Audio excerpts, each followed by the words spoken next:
रोम साम्राज्य दूर दूर तक फैला हुआ था।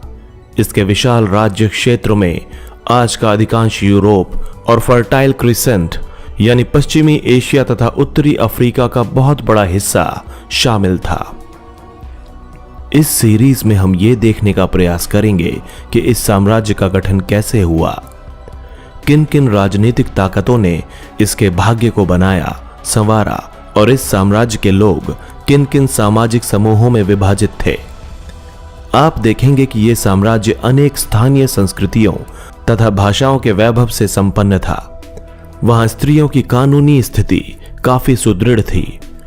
वैसी स्थिति आज के अनेक देशों में भी देखने को नहीं मिलती, लेकिन वहां की अर्थव्यवस्था ज्यादातर दास श्रम के बल पर चलती थी, जिस वजह से एक बहुत बड़ा तबका स्वतंत्रता से वंचित रह जाता था। 5वीं शताब्दी और उसके बाद के समय से पश्चिम में साम्राज्य छिन्न भिन्न हो गया, लेकिन अपने पूर्वी आधे भाग में अखंड और अत्यंत समृद्ध बना रहा। रोमन साम्राज्य का विस्तार ईसा मसीह के जन्म से लेकर 7वीं शताब्दी के पूर्वार्ध में 630 के दशक तक की अवधि में अधिकांश यूरोप, उत्तरी अफ्रीका और मध्य पूर्व तक के विशाल क्षेत्र में 2 सशक्त साम्राज्यों का शासन था। ये 2 साम्राज्य रोम और ईरान थे।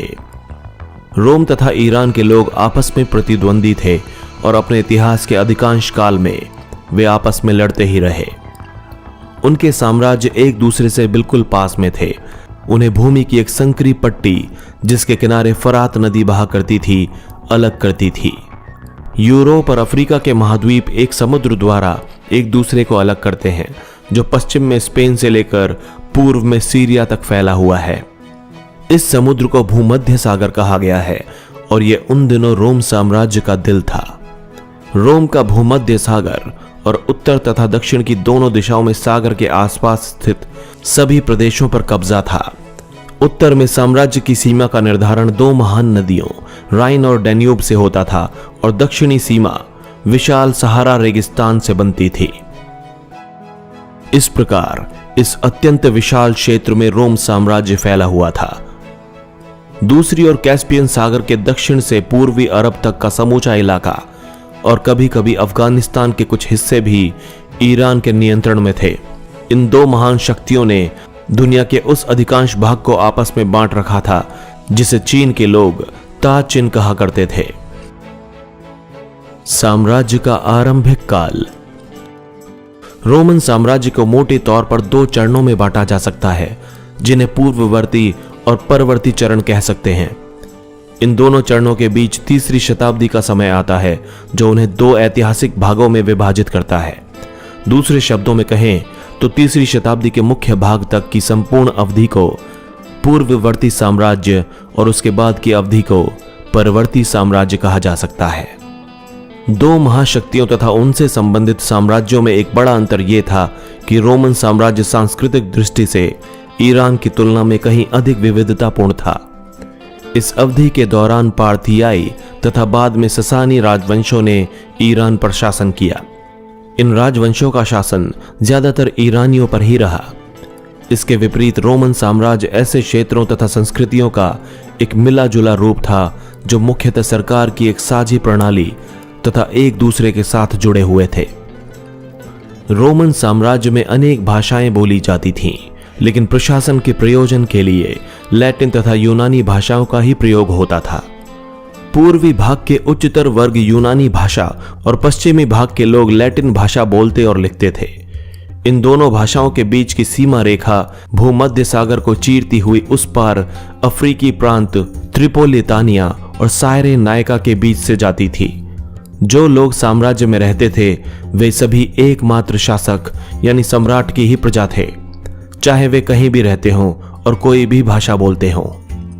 प्रथम सम्राट ऑगस्टस ने 27 ईसा पूर्व में जो राज्य स्थापित किया था उसे प्रिंसिपेट कहा जाता था। हालांकि ऑगस्टस एक छत्र शासक और सत्ता का वास्तविक स्रोत था, फिर भी इस कल्पना को जीवित रखा गया कि वो केवल एक प्रमुख नागरिक था, निरंकुश शासक नहीं था। ऐसा सीनेट को सम्मान प्रदान करने के लिए किया गया था। सीनेट वो निकाय था जिसने उन दिनों में जब रोम एक रिपब्लिक यानी गणतंत्र था, सत्ता पर अपना नियंत्रण रखा था। रोम में सेनेट नामक संस्था का अस्तित्व कई शताब्दियों तक रहा।